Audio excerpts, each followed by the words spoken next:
Selamat pagi Pak, terima kasih atas waktu dan kesempatan yang telah diberikan kepada saya.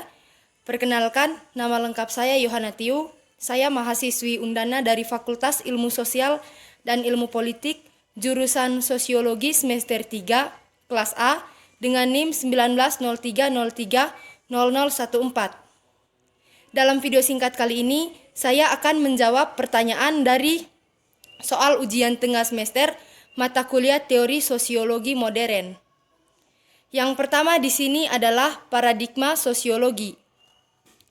Paradigma sosiologi merupakan cara pandang dalam melihat persoalan atau fenomena sosial. Istilah paradigma awal mulanya diperkenalkan oleh Thomas Kuhn pada tahun 1962 dalam karyanya The Structure of Scientific Revolution. Paradigma merupakan suatu pandangan pokok mengenai persoalan yang dipelajari oleh ilmu pengetahuan. Secara sederhana, paradigma juga bisa dipahami sebagai cara pandang ilmuwan dalam melihat suatu persoalan. Konsep paradigma dipopulerkan dalam sosiologi oleh Robert Fredericks pada tahun 1970 melalui karyanya yaitu Sociology of Sociology. Kemudian di sini ada 3 paradigma. Yang pertama, paradigma fakta sosial. Paradigma fakta sosial ialah cara pandang yang meletakkan fakta sosial sebagai sesuatu yang nyata yang ada di luar individu, di luar self, di luar subjek. Penekanannya ialah fakta sosial memiliki realitasnya sendiri. Garis besar paradigma ini terbagi menjadi 2, yaitu struktur sosial dan institusi sosial. Struktur sosial dapat dicontohkan seperti kelas, kasta, dan strata sosial. Institusi sosial misalnya nilai, norma, peran, dan posisi sosial. Teori struktural fungsional dan teori konflik dikategorikan oleh Richter ke dalam paradigma ini. Sosiologi yang mewakilinya antara lain Durkheim dan Marx. Kemudian yang berikutnya adalah paradigma definisi sosial. Paradigma definisi sosial ialah cara pandang yang menekankan bahwa realitas sosial bersifat subjektif. Eksistensi realitas sosial tidak terlepas dari individu sebagai aktor yang melakukan suatu tindakan. Struktur sosial dan institusi sosial dengan demikian dibentuk oleh interaksi individu. Melalui paradigma ini, tindakan sosial berusaha untuk dipahami dan diinterpretasikan secara subjektif. Teori tindakan Weber, teori interaksionisme simbolik, dramaturgi, dan fenomenologi masuk dalam kategori paradigma ini. Kemudian yang berikutnya ada paradigma perilaku sosial. Paradigma perilaku sosial ialah cara pandang yang memusatkan perhatiannya pada hubungan antara individu dengan lingkungannya. Realitas sosial merupakan realitas objektif yang dibentuk melalui perilaku-perilaku individu yang nyata dan empiris. Tingkah laku individu yang berinteraksi dengan lingkungan merupakan bentuk dari realitas sosial itu sendiri. Teori perilaku atau behavioral dan teori pertukaran sosial atau Homans dan Blau dapat dikategorikan ke dalam paradigma ini. Kemudian Talcott Parsons dan Robert Camerton. Untuk Parsons, sistem sosial telah pindah secara historis terhadap adaptasi yang lebih besar atau penyesuaian yang menjaga ketertiban sistemik, diferensiasi atau spesialisasi lembaga sosial dan pembagian kerja, upgrade atau kebebasan yang lebih besar dari keinginan, inklusi atau keragaman normatif, dan nilai generalisasi atau nilai-nilai yang lebih mencerminkan kebutuhan sistem yang semakin kompleks. Kemudian di sini juga kita lihat ada struktur aksi sosial. Struktur aksi sosial, Parsons menganjurkan menggunakan realisme analitis untuk membangun teori sosiologi. Teori sosiologi harus menggunakan sejumlah konsep penting yang memadai genggaman aspek dunia luar. Konsep-konsep ini tidak sesuai dengan fenomena konkret, tetapi untuk unsur-unsur di dalamnya yang analitis dapat dipisahkan dari unsur-unsur lain. Dengan demikian, pertama, teori harus melibatkan pengembangan konsep-konsep yang abstrak dari realitas empiris dalam semua keragaman dan kebingungan. Unsur analitis umumnya. Dengan cara ini, konsep akan mengisolasi fenomena dari embeddedness mereka dalam hubungan yang kompleks yang merupakan realitas sosial. Fitur unik dari realisme analitis Parsons adalah desakan tentang bagaimana konsep-konsep abstrak yang akan digunakan dalam analisis sosiologis. Dengan demikian, konsep abstrak yang akan digunakan dengan demikian, seperti Weber, Parsons percaya bahwa teori harus awalnya menyerupai klasifikasi rumit dan kategorisasi gejala sosial yang mencerminkan feature yang signifikan dalam organisasi ini fenomena sosial. Strategi ini terbukti di Parsons karyanya yang besar pertama, di mana dia mengembangkan teori voluntaristik tindakan. Parsons percaya bahwa teori voluntaristik tindakan mewakili sintesis asumsi dan berguna dan konsep utilitarianisme, positivisme, dan idealisme. Dalam meninjau pemikiran ekonomi klasik, Parsons mencatat excess finesses utilitarianisme mereka.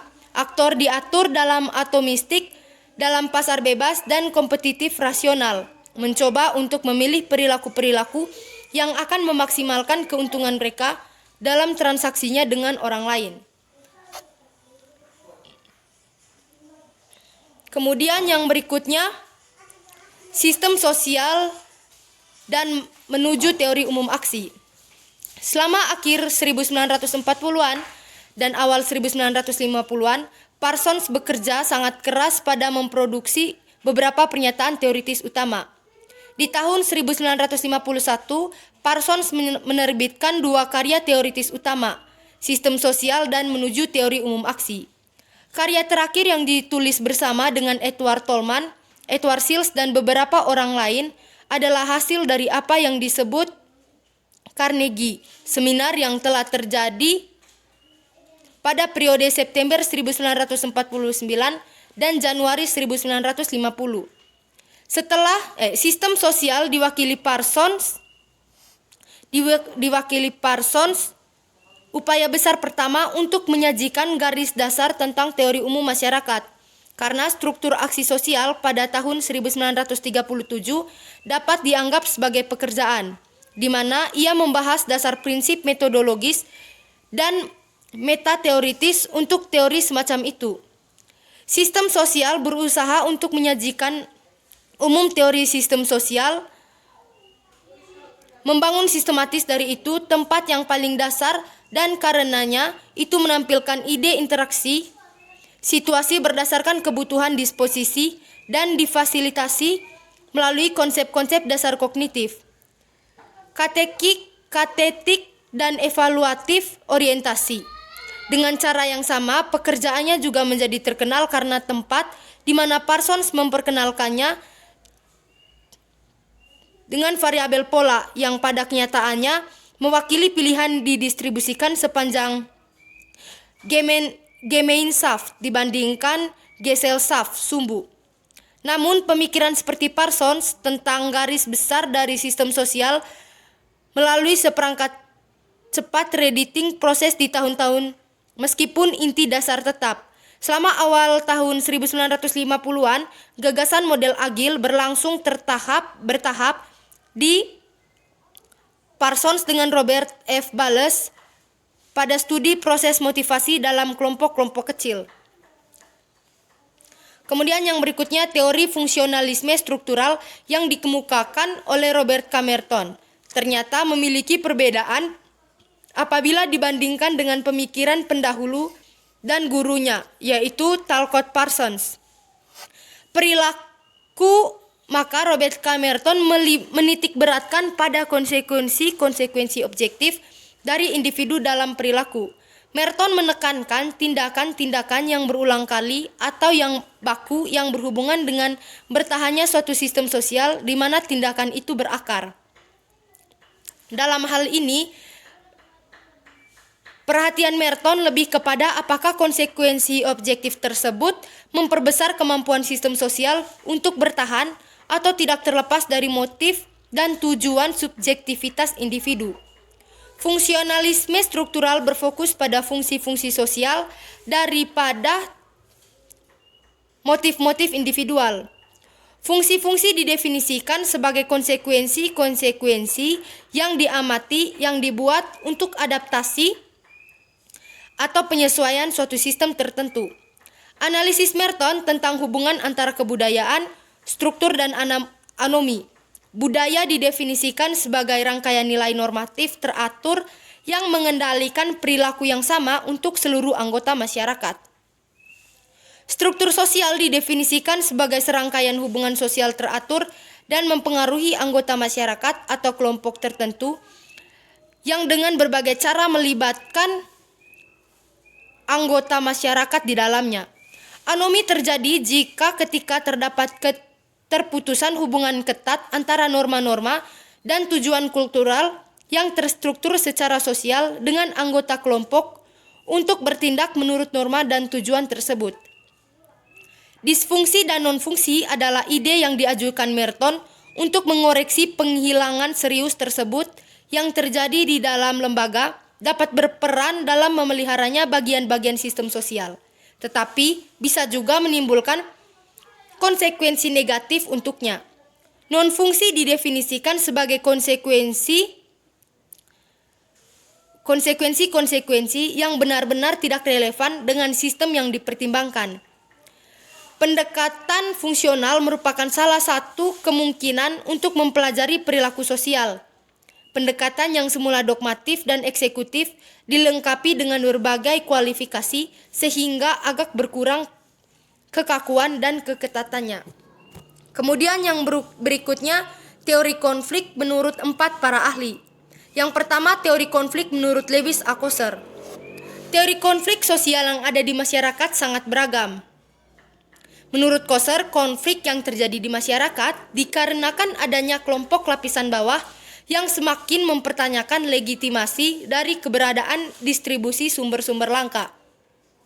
Coser menilai bahwa konflik tidak selalu bersifat negatif, namun konflik dapat mempererat dan menjalin kerukunan dalam suatu kelompok. Suatu konflik dapat berlangsung lama atau cepat, dapat dipengaruhi oleh beberapa faktor, begitu juga menurut Coser. Yang kedua, teori konflik menurut Karl Marx.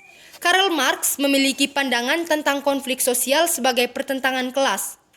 Masyarakat yang berada dalam konflik dikuasai oleh sekelompok dominan. Adanya pihak yang lebih dominan, muncul pihak yang berkuasa dengan pihak yang dikuasai. Kedua pihak tersebut memiliki kepentingan yang berbeda atau bertentangan sehingga menimbulkan konflik. Kemudian yang berikutnya teori konflik menurut Ralph Dahrendorf. Pada awalnya, Dahrendorf melihat teori konflik sebagai teori parsial yang digunakan untuk menganalisa fenomena sosial. Dahrendorf melihat masyarakat memiliki dua sisi yang berbeda, yaitu konflik dan kerjasama. Berdasarkan pemikiran tersebut, Dahrendorf menyempurnakan dan menganalisisnya dengan fungsionalisme struktural agar mendapat teori konflik yang lebih baik. Dahrendorf menggunakan teori perjuangan kelas Marxian untuk membangun teori kelas dan pertentangan kelas dalam masyarakat industri kontemporer. Perjuangan kelas dalam masyarakat modern berada pada pengendalian kekuasaan. Dahrendorf juga melihat bahwa kelompok pertentangan sebagai kelompok yang lahir dari kepentingan bersama maupun individu. Kemudian yang berikutnya teori konflik menurut Max Weber. Teori konflik menurut Max Weber baginya konflik merupakan unsur dasar kehidupan masyarakat. Bagi Weber, konflik sebagai suatu sistem otoritas atau sistem kekuasaan, di mana kekuasaan cenderung menaruh kepercayaan pada kekuatan. Orang yang kuat, itulah yang berkuasa. Kemudian ada juga teori pertukaran. Teori pertukaran merupakan teori perilaku sosial atau behavioral. Teori ini menganggap perilaku manusia atau aktor membentuk pola hubungan antara lingkungan terhadap aktor. Perilaku manusia disambut reaksi dari lingkungan yang kemudian mempengaruhi balik perilaku setelahnya. Jadi, hubungannya adalah dari aktor ke lingkungan, balik lagi ke aktor. Lingkungan, baik sosial atau fisik, di mana perilaku aktor eksis, mempengaruhi balik perilaku aktor. Reaksi lingkungan bisa positif, negatif, atau netral. Jika positif, aktor cenderung akan mengulangi perilakunya di masa depan pada situasi sosial yang serupa. Jika negatif, aktor cenderung akan mengubah perilakunya. Contoh sederhananya adalah siswa yang datang ke sekolah pakai seragam. Reaksi lingkungannya menerima, apalagi diperkuat oleh aturan. Maka siswa tersebut cenderung berpakaian seragam lagi keesokan harinya. Gagasan intinya, perilaku manusia adalah hasil pertukaran dengan reaksi lingkungannya. Kemudian ada juga teori dramaturgi. Teori dramaturgi sebagai teori sosiologi memahami dunia sosial melalui interaksi sosial.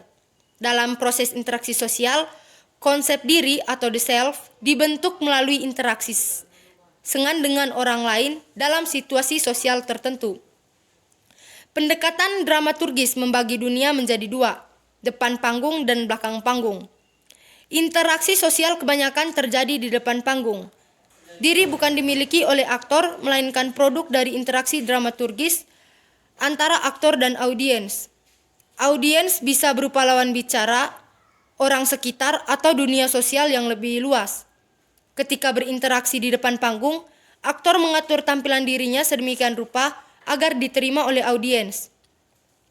Pengaturan ini disebut manajemen impresi, yaitu menciptakan kesan agar diterima secara sosial.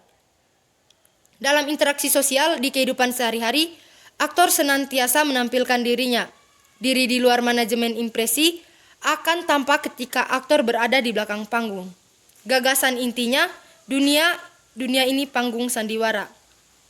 Kemudian yang berikutnya, teori interaksionisme simbolik. Prinsip dasar teori interaksionisme simbolik adalah manusia memiliki kapasitas untuk berpikir dan pemikirannya dibentuk oleh interaksi sosial. Dalam proses interaksi, manusia mempelajari makna dan simbol yang mengarahkannya pada kapasitas menjadi berbeda dengan lainnya. Makna dan simbol memungkinkan manusia untuk bertindak dan berinteraksi secara berbeda. Misalnya, cara orang memaknai kesuksesan berbeda-beda atau perbedaan bahasa yang digunakan setiap suku juga berbeda-beda. Manusia mampu memodifikasi atau mengubah makna yang mereka gunakan dalam proses interaksi sesuai interpretasi atas situasi sosial. Mengubah makna dan simbol dilakukan dengan pertimbangan untung rugi. Kemudian memilih salah satunya. Perbedaan pola tindakan dan interaksi menciptakan perbedaan kelompok dalam masyarakat. Gagasan intinya, pemikiran seseorang dibentuk oleh interaksi sosial. Sekian video untuk ujian tengah semester dari mata kuliah Teori Sosiologi Modern. Terima kasih.